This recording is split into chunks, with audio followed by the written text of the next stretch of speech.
वैसे तो जब भारत देश की राजनीति में कुछ राज्यों की राजनीति की हम प्रमुखता से चर्चा करते हैं तो उसमें उत्तर प्रदेश, बिहार, दिल्ली जैसे राज्यों को ज़्यादा तरजीह दी जाती है। लेकिन पिछले कुछ समय से झारखंड भी बराबर सुर्खियां बटोर रहा है। उसका कारण है, पहले हेमंत सोरेन दिल्ली दौरे पे गए थे 4-5 दिन के लिए। कहाँ किससे क्या मुलाकात हुई मुख्यमंत्री की, किसी को कानो कान कोई खबर नहीं। उनके साथ उनकी पत्नी कल्पना सोरेन पे साथ में थी और ये पूरी तरीके से राजनीतिक दौरा बताया गया था। किसी ने कहा कि बीजेपी के साथ हाथ मिलाने की तैयारी चल रही है, क्योंकि बिहार विधानसभा चुनाव के वक्त महागठबंधन ने यानी आरजेडी कांग्रेस ने जेएमएम को तरजीह नहीं दी थी। इसकी वजह से हेमंत सोरेन नाराज होकर बीजेपी के साथ यहां पर हाथ मिलाने के लिए व्याकुल नजर आ रहे हैं। और इसमें कोई हैरानी की बात नहीं होती अगर बीजेपी जेएमएम का गठबंधन होता, क्योंकि जब शिबू सोरेन जी थे तब भी बीजेपी जेएमएम एक साथ चुनाव लड़ चुकी है। भले ही बाद में यह कहा गया कि ये तो हमारी पार्टी के लिए खतरा है, हमको आगे नहीं बढ़ने दे रहे, तो बाद में पाला बदल हुआ। लेकिन बीजेपी जेएमएम पहले भी साथ आ चुकी है, तो कोई हैरानी नहीं होती। लेकिन फिलहाल जैसा कि मैंने कहा कि झारखंड भी बराबर सुर्खियां बटोर रहा है। पहले तो ये चर्चा थी,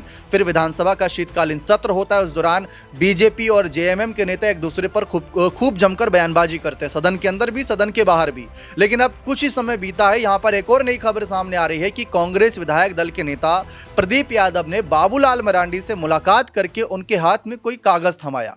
उस कागज में आखिर लिखा क्या था? अब सोशल मीडिया पर इतने राजनीतिक जानकार बैठे हैं, इतने सियासी पंडित बैठे हैं जो तरह तरह के कयास लगा रहे हैं। कयास ये लग रहा है कि कहीं कांग्रेस के विधायक झारखंड में पाला बदल की तैयारी तो नहीं कर रहे, क्योंकि हेमंत सोरेन पहले से ही अगर बीजेपी जेएमएम के गठबंधन पर विचार कर रहे हैं, उससे पहले हम हेमंत का खेल बिगाड़ दें, हेमंत की सरकार गिरा दें, कहीं ऐसी प्लानिंग तो नहीं चल रही। क्योंकि अगर ये होता है और बीजेपी इसमें इन्वॉल्व होती है तो मुझे तो हैरानी नहीं होगी, क्योंकि हमने राजस्थान, मध्य प्रदेश, कर्नाटक जैसे राज्य, महाराष्ट्र जैसे राज्य में बीजेपी का मिशन लोटस देखा है। बिहार में भी होता, लेकिन वहां नीतीश ने समय रहते पाला बदल कर लिया था। आखिर प्रदीप यादव ने बाबूलाल मरांडी को कौन सा कागज दिया जिसकी सीसीटीवी फुटेज वायरल हो रही है? और क्यों हेमंत सोरेन जो राज्य के मुख्यमंत्री हैं इस मामले पर आपत्ति दर्ज कर रहे हैं, अपनी नाराजगी जता रहे हैं? क्या कारण है? इसी पर चर्चा करते हैं यहाँ पर हम अपने साथी वरिष्ठ सहयोगी अमन सर से कि सर, झारखंड की राजनीति में पहले बीजेपी जेएमएम के गठबंधन की चर्चा थी,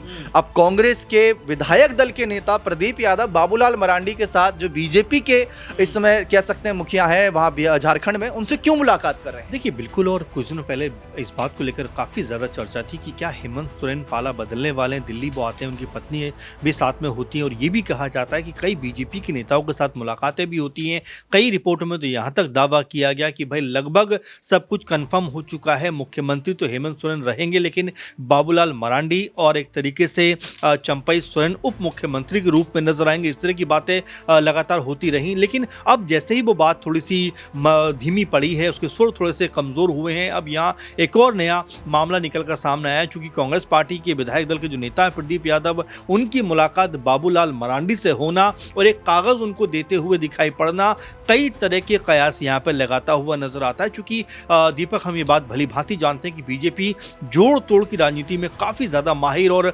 परिपक्व मानी जाती, तो क्या इसको इस कड़ी से जोड़कर देखा जाए? चूंकि अगर हम सीटों की बात करें तो बीजेपी और प्लस उनके साथ जो लोग थे, अगर हम इसमें आजसू की बात कर लें, इसमें हम चिराग पासवान की पार्टी की बात करें, हम इसमें जो है जेडीयू की बात करें, तीनों चारों दल मिला दें तो 24-25 के आसपास का इनका आंकड़ा जाता है। कांग्रेस विधायकों की संख्या भी 15-16 के आसपास नजर आती है और ये भी आंकड़ा अगर दोनों को मिला दिया जाए तो 40-41 के आसपास दिखाई पड़ती है। एक संभावना के तौर पर जरूर इसको देखा जा सकता है और यहाँ पर जयराम महतो को लेकर भी बात कही जा सकती है कि वो क्या बीजेपी के साथ जाएंगे, तो यहाँ निर्दलीयों की भूमिका भी बड़ी अहम होती हुई दिखाई दे सकती है। तो कई तरह के कयास जो यहाँ पे लगते हुए दिखाई पड़ रहे हैं कि क्या कांग्रेस पार्टी की तरफ से भी कोई बड़ी बगावत होने वाली है, क्या उनके जो नेता हैं अपने दल से कोई बड़ी कह सकते हैं यहाँ पर बागी सुर दिखा सकते हैं, क्या बीजेपी खेमे की तरफ जा सकते हैं? सब अटकलें तो हैं, लेकिन जिस तरह के वीडियो में यहाँ पर प्रदीप यादव और बाबूलाल मरांडी दिखाई पड़ते हैं, वो कहीं ना कहीं कयासों को अमली जामा पहनाते हुए नजर आते हैं। अब वो कागज में क्या लिखा है, क्या बताना चाहते थे, इसको लेकर जरूर कांग्रेस पार्टी सफाई पेश करेगी। लेकिन फिलहाल हेमंत सोरेन के और उनकी जो पार्टी के कान इस बात को लेकर खड़े हो गए कि क्या कांग्रेस नेता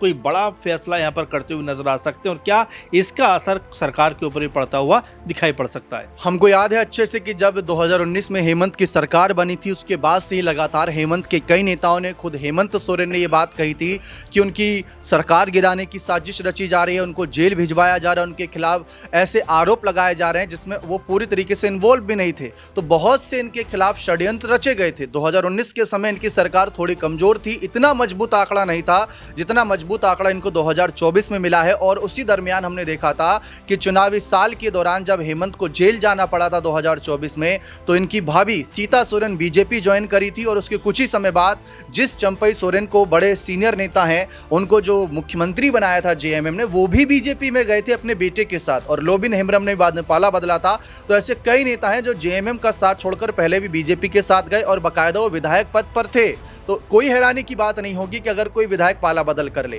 क्योंकि आप जानते हैं कि बिहार की बात करें या दिल्ली की बात करें या महाराष्ट्र की बात करें या फिर हम बात करें उत्तर प्रदेश या राजस्थान, मध्य प्रदेश, ऐसे कई राज्य हैं जो झारखंड के इर्द गिर्द अभी आज के समय वहां सरकार बीजेपी की है। सिर्फ एकमात्र झारखंड है, एकमात्र हेमंत सोरेन है जो बीजेपी को झारखंड में कमल खिलाने से रोक रहे हैं। और तो और सबसे बखूबी बात यह है कि इन्होंने बहुत शर्मनाक हार का सामना कराया था बीजेपी को, जबकि उनके पास 5 पूर्व सीएम, कई राज्यों के मुख्यमंत्रियों की फौज इन्होंने उतार दी थी। और हाल ही में जो घाटशिला उपचुनाव हुए थे, बीजेपी को यह लग रहा था कि चलो ठीक है 2024 में हेमंत को वोट मिल गया होगा, लेकिन अब जनता बदलाव के मूड में, तो घाटशिला से बदलाव होगा, लेकिन घाटशिला में तो और ऐतिहासिक जीत दर्ज कर ली। तो ये सारे कारण बताए जा रहे थे कि भाई हेमंत के खिलाफ साजिश रची जा सकती है। अब प्रदीप यादव जो कांग्रेस विधायक दल के नेता है झारखंड के, और बीजेपी, कांग्रेस और बीजेपी का जब जिक्र आता है तो 36 का आंकड़ा का जिक्र आता है। दोनों एक दूसरे को फूटी आंख नहीं सुहाते, लेकिन उनको कागज क्या सौंप रहे हैं? हो सकता है कि कोई जरूरी कागज हो सकता है कि कुछ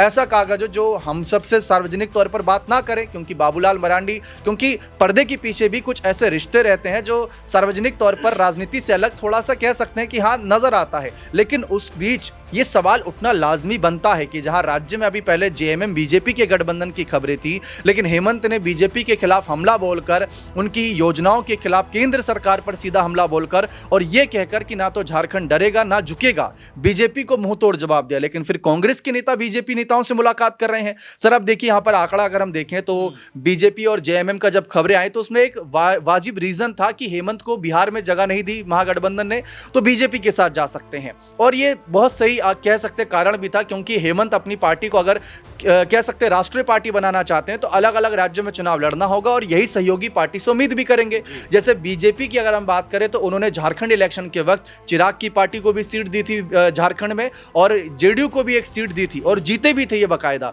तो धीरे धीरे ही सही, लेकिन बीजेपी अपने सहयोगों को आगे बढ़ाती है। लेकिन वहीं अगर हम महागठबंधन की बात करें तो ये साफ तौर पर नजर आता है कि धोखा दे दिया जाता है। अखिलेश यादव ने मध्य प्रदेश में जब सीट नहीं मिली थी तो उन्होंने कहा था कांग्रेस सबसे बड़ी धोखेबाज पार्टी है और उन्हीं के साथ आज गठबंधन है। तो कैसे देख रहे हैं? देखिए जाहिर बात है, क्योंकि अगर हम झारखंड की बात कर रहे हैं तो बिल्कुल इसमें कोई दो राय की बात नहीं है कि हेमंत सोरेन भी चाहते हैं कि भाई उनकी पार्टी जो है कई राज्यों में चुनाव लड़े, और बिहार में तो लगभग वो पूरी तैयारी में भी थे, कई सीटों पर चुनाव अपने प्रत्याशी भी उतारे, लेकिन महागठबंधन से उनको एक भी सीट नहीं मिली, जिससे वो काफी नाराज भी हो गए थे। अब क्या उसकी खींच जब वो झारखंड में उतारेंगे? आपने देखा कुछ दिनों पहले, जैसा शुरुआत में मैंने कहा भी कि कई लोगों से उनकी मुलाकात दिल्ली में होती है, तो क्या वो भी चाहते हैं कि भी कांग्रेस पार्टी से अब थोड़ा दूर हटा जाए, क्योंकि जो कह सकते हैं कि जिस तरह से वो आगे बढ़ना चाहते हैं उनकी राह के लिए कांग्रेस पार्टी कोई बेहतर विकल्प नहीं है। लेकिन जैसे ही चर्चा शुरू हुई उतनी ही तेजी के साथ में चर्चा खत्म भी हो जाती है। लेकिन अब कांग्रेस पार्टी के जो नेता यहाँ पर बाबूलाल मरांडी से मुलाकात कर रहे हैं, उसके क्या मायने हैं और जो कागज वो दे रहे हैं आखिर उसको क्या कागज में क्या लिखा है, क्या वो बताना चाहते हैं? क्योंकि इससे पहले भी हम देख चुके हैं कांग्रेस पार्टी के 2-3 लीडर वेस्ट बंगाल में पकड़े भी गए थे बाकायदा। जो आज के स्वास्थ्य मंत्री इरफान अंसारी, इनके ऊपर भी आरोप लगे थे बीजेपी से पैसे लेने के, पार्टी छोड़ने के। तो क्या एक बार फिर वही पुराना तौर तरीका लौट आया है कि यहाँ पर कांग्रेस पार्टी का जो खेमा है काफ़ी ज़्यादा यहाँ पर पशोपेश में, परेशानी में पड़ा हुआ है, क्योंकि कांग्रेस पार्टी के जो विधायक के नेता हैं वो काफ़ी ज़्यादा कमज़ोर दिखाई पड़ते हैं ऐसे मामलों में जब उनको आसानी से पाला बदलना होता। आपने देखा कि